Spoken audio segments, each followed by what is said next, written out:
Salut à tous, j'espère que vous allez bien, j'espère que tout le monde se porte super bien.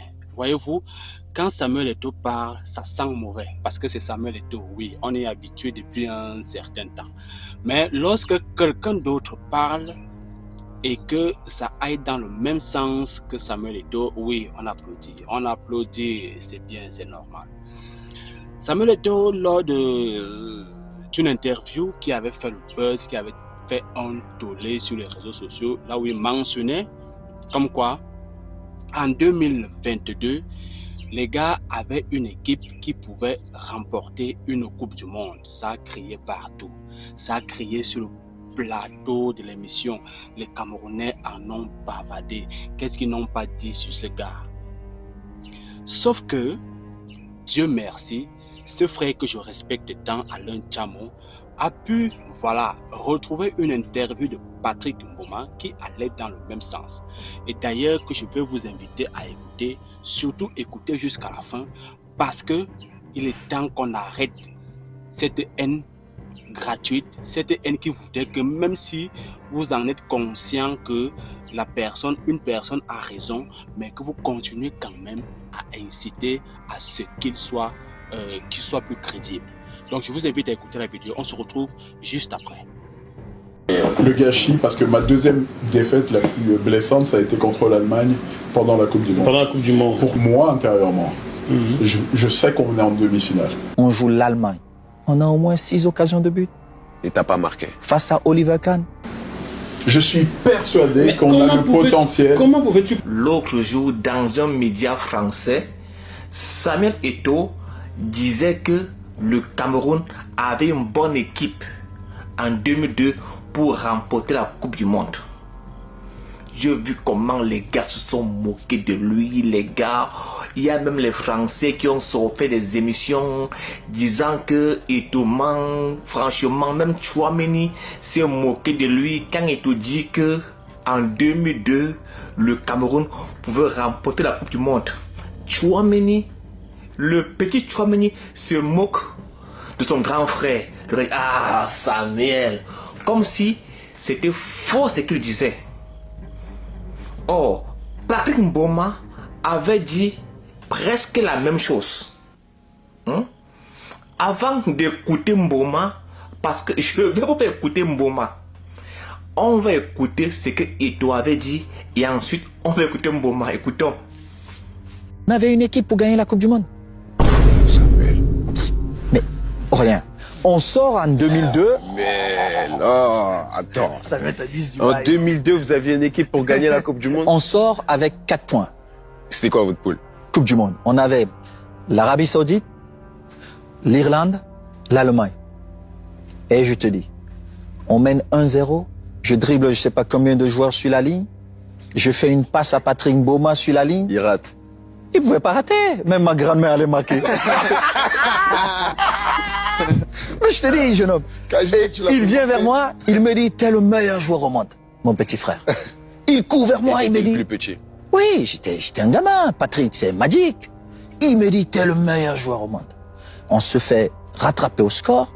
Arabie Saoudite, je marque, on gagne 1-0, on a 4 points. On joue l'Allemagne. On a au moins 6 occasions de but.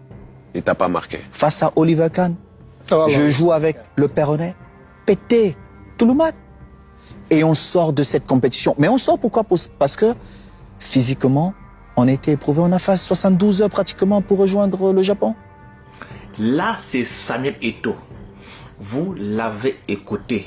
Maintenant, on va écouter Patrick Mboma. Écoutons. Mais particulièrement pour toi. pour moi, et il faut regarder, on a dû faire quelque chose comme 2 ans avant de perdre un match. On gagnait. Ouais, après la Coupe du Monde 98. Après la Coupe du Monde 88, on est déjà. Jusqu'en décembre 2000, 2001. On est autre chose. Ouais. On est vraiment autre chose. Ouais. Jusqu'à où? Jusqu'à la Coupe du Monde, jusqu'à la Coupe du Monde 2002. 2002. Oui. On joue contre l'Angleterre. ils ne nous battent pas, on joue contre la France, ils ne nous battent pas, on joue contre l'Argentine. Vous aurez même pu battre la France. Ils ne nous battent pas. Hein? Je parle des grandes nations. Les grandes nations de l'époque. En 2000, on joue en mars contre l'Argentine en Suisse. L'Argentine est un des favoris pour la Coupe du Monde. Ils ne nous battent pas. Avec Baptiste Touta sur le terrain. Et tout ça, on était... vous marchez sur l'eau. Il n'y a que vos dirigeants qui ne marchaient pas sur l'eau. Ils n'ont pas compris. Eux, ils marchaient sous les eaux. Non, sur des eaux. Eux, ils n'avaient vraiment pas compris. Et ils n'ont toujours jamais rien compris. Le gâchis, parce que ma deuxième défaite la plus blessante, ça a été contre l'Allemagne pendant la Coupe du Monde. Pendant la Coupe du Monde. Pourquoi je suis blessé? Parce que quand on arrive en Allemagne, moi intérieurement, je sais qu'on est en demi-finale. Je suis persuadé qu'on a le potentiel. Comment pouvais-tu penser cela vu comment vous étiez traité? Pour arriver au dernier carré. Le mauvais traitement n'arrive malheureusement que juste avant la Coupe du Monde. Oui. Le seul avion qu'il y a pour faire la ligne régulière Europe-Afrique. Oui. Et nous, on perquisitionne, on réquisitionne cet avion. On réquisitionne cet avion pour nous transporter au Japon. Alors que la FIFA paye des billets d'avion pour une grosse délégation en business class et qui a juste à prendre ce billet d'avion pour partir.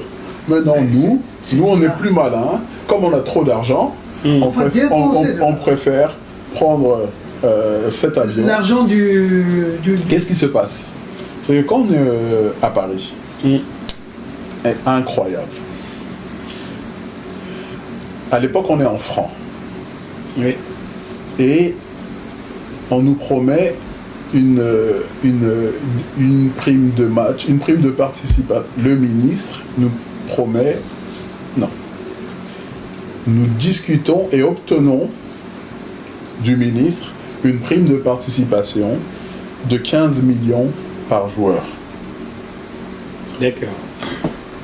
15 millions de francs français. Non, CFA. De francs CFA. D'accord. On est déjà à l'euro à l'époque, 2002 on est déjà à l'euro. D'accord. Ah oui. Arrivé à Paris, là où on doit nous libérer, on nous explique que c'est plutôt 10 millions. Alors que le pacte est... voilà.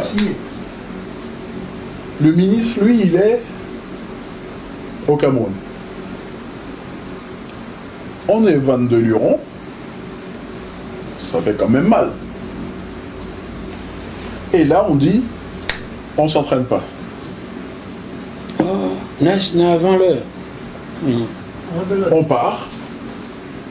On dit au coach, on s'entraîne pas. On va faire un entraînement. On est aux alentours de Roissy, si on était partir de là. Et on fait, encore une fois, une séance entre nous sans les coachs. Pour montrer là-bas. Et moi, j'essaye d'expliquer aux gars. J'ai joué au Japon. Je sais ce que veut dire partir jusqu'au Japon avec les 8 heures de décalage horaire. La difficulté d'absorber ce décalage horaire. J'explique aux gars, partons, ça ne changera rien qu'on demande de l'argent à Paris ou au Japon. Et les gars convaincus, non, non, non, si on l'a pas, on l'aura pas, etc. Ouais. Surtout qu'il y avait déjà des antécédents. Le ministre m'appelle, je lui explique que moi je veux bien partir. J'ai dit à mes coéquipiers, mais je suis solidaire de mes coéquipiers, je ne peux pas partir seul. Mes coéquipiers disent qu'on ne bouge pas. J'essaie de l'expliquer, on ne bouge pas. Pendant ce temps, vous savez, IATA, la régulation aérienne, un pilote, c'est pas une voiture. Non. Il prend pas sa voiture, il s'en va. Non. Il doit donner son plan de vol. Il a signalé tout ça. Il le dit une fois. On l'utilise pas une deuxième fois. On l'utilise pas la troisième fois. Ils ont dit, vous savez quoi? Vous deviez aller comme ça. Ben, vous allez faire comme vous voulez, mais vous ferez pas comme ça. D'accord.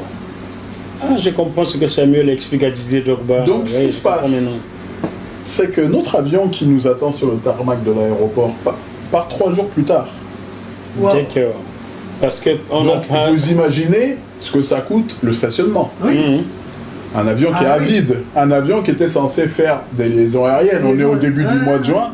Il commence à y avoir des gens qui veulent voyager. Sans faire des sous. Eh ben non. À cause de vos primes de match, on pénalise tout le monde. Eh ben non. Mais en fait- Au lieu de donner 5 millions par 22 plus les encadreurs, machin. Allez, disons par 30. On préférait payer les. Eh ben, on a les frais d'aéroport. préféré bouffer. Ah, parce que c'est pas les mêmes poches. C'est pas la même caisse. C'est le gouvernement camerounais, mais c'est pas les mêmes caisses. Tout à fait. Donc on a préféré faire ça. Qu'est-ce qui se passe? C'est que on monte dans l'avion, et une fois qu'on décolle, le pilote nous dit bienvenue pour ce vol Cameroun Airlines numéro à destination de quoi? Addis Abeba, s'il vous plaît. Pardon? Hein? Addis Abeba, Éthiopie. Pour aller au Japon, prenez une carte. Waouh. On part de Paris, on redescend. En Éthiopie. Addis Abeba, alors qu'au Japon est là-bas. Déjà, on met, je sais pas moi, 6 heures Ouais, pour ouais. arriver là-bas. 8 déjà. heures. Un peu plus, parce qu'il y a un Ouais. décalage horaire, c'est 8 heures plutôt. 8 heures. Non, non, mais sans le décalage horaire, on met au moins quelque chose comme 7 heures. Dans je ne les, sais dans pas. les 8 heures. Dans les 8 heures à Addis Abeba, j'ai fait ça. On arrive à Addis Abeba. Super. Ok, Addis Abeba. D'accord. On n'a pas beaucoup avancé, mais partons au Japon. Peut-être que dans 9 heures, on est arrivé. Eh ben non, là, on a continué à faire un jeu d'escale sur escale. Est-ce que c'est quel pays, pays? Pourquoi j'ai plus, mais il y a eu, je crois, de l'Indonésie. Oh, Mais pourquoi? Parce que Le plan de vol. c'est le plan de vol de avait, l'avion. avait été bousillé. Hein?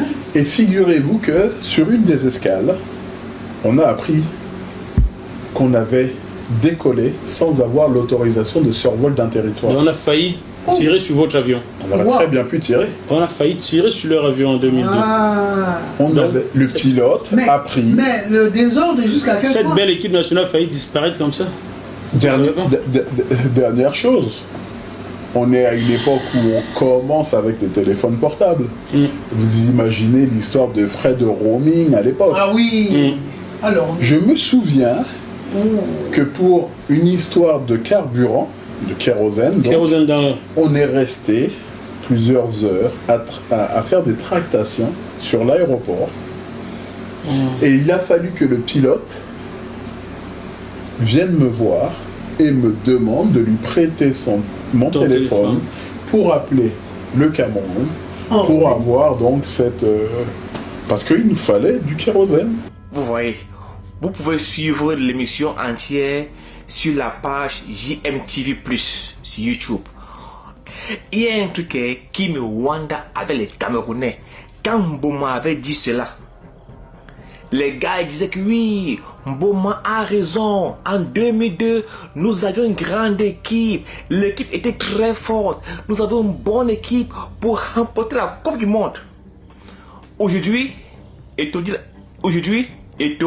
dit ce que Mboma avait dit. Et les mêmes qui disaient à l'époque, comme Mboma a raison, disent que Eto'o a tort, que l'équipe était mauvaise. Et que les Camerounais, les Camerounais sont complètement bipolaires. Il y a 7 ans, les gars disaient que Mboma avait raison, que l'équipe était très forte. Aujourd'hui, les gars disent que Eto'o a tort. Or, les deux ont dit presque la même chose. Franchement, Mboma a dit que les gars sont arrivés diminués. Avec les voyages, ils ont passé ici, passé par là. Et Eto'o a dit qu'ils ont voyagé pendant longtemps aussi. Presque la même chose. Presque la même chose. Et les gars de M. Eto'o. Aujourd'hui, les gars vont me dire que je suis églysien. Parce que je dis la vérité. Parce qu'il y a mes frères Ibo, hein. Quand tu dis une certaine vérité sur Eto'o, les gars vont dire que tu es devenu églysien. Ok? En 2002, le Cameroun sort avec 4 points. 4 points. Et avec 4 points, je dois vous rappeler aussi qu'en 2002, à la Coupe du Monde, il y a 4 équipes qui sont allées au second tour avec 4 points. Il y a la Turquie, le Paraguay, l'Italie et les États-Unis. La Turquie est arrivée en demi-finale. La Turquie est sortie du... La Turquie a fini la phase de groupe avec 4 points. Mais ils sont arrivés en demi-finale. Le Cameroun quitte avec 4 points. 4 points. Ok? Mais les gars disent que non, que l'équipe... que c'était les mouilleurs. Regardez comment les gars se sont moqués de l'équipe qui a gagné la CAN 2002. Qui est arrivé en finale de la Coupe des Confédérations. Parce qu'aujourd'hui, les gars crachent sur l'équipe là aujourd'hui. parce que c'est Eto'o qui a dit cela, hein. C'est parce que c'est Eto'o qui dit cela que ça devient un problème. Quand Mboma avait dit cela, le gars avait raison. Aujourd'hui, Eto'o dit la même chose, les gars disent que c'est le ndem. Entre 1998 et 2002, le Cameroun avait une équipe très forte.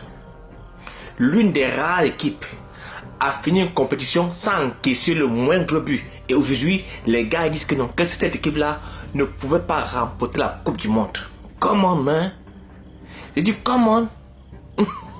C'est parce que c'est à cause du messager, les gars. S'il vous plaît, même si tu n'aimes pas le messager, il faut au moins accepter le message.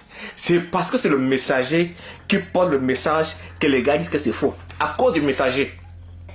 Parce que quand je dis une vérité ici, les gars vont dire que je suis églysien. Les gars, franchement, hein, il faut au moins accepter au moins certaines réalités. 2002, le Cameroun pouvait arriver au moins aux demi-finales. On finit avec 4 points. Mais on ne traverse pas. La Turquie finit avec 4 points, mais ils arrivent aux demi-finales. Tu sais que il y a des thèmes, mes frères Ibou sont complètement fâchés. Les gars sont complètement énervés. Les gars vont dire que je suis devenu églysien. Ils vont dire que Eto'o m'a sous les dos. Ils vont raconter des conneries. À ceux-là, je vous demande tout simplement et tout gentiment de mettre vos insultes en commentaire. Alors, chers amis, voilà, vous avez donc écouté la version de Patrick Mboma et la version de Samuel Eto'o. Ce que moi, j'aimerais dire ici, c'est que à un moment donné, les gars, il faut qu'on arrête. Il faut qu'on arrête parfois de dire des choses juste pour animer les réseaux sociaux ou alors juste pour animer la galerie. Pourtant, on sait que c'est vrai. Il a si bien dit, mon frère Alain Tchamo, que les Camerounais sont des bipolaires, mais alors à un point fini. C'est-à-dire qu'un Camerounais est capable de dire une chose aujourd'hui, demain te dire que ce n'est pas ça qu'il a dit. Un Camerounais est capable de te supporter aujourd'hui et demain te prouver par A plus B que ce dont pourquoi il te supportait aujourd'hui, ce n'est plus ça.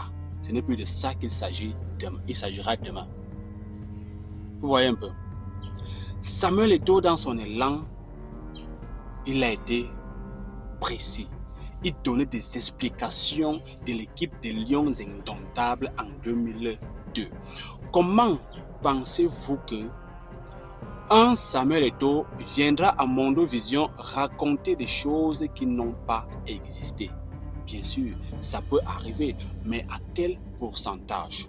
En 2022, j'étais gamin, mais la niaque qu'il y avait en nous déjà, étant gamin, de supporter les Lions Indomptables à cette époque, c'était inexplicable.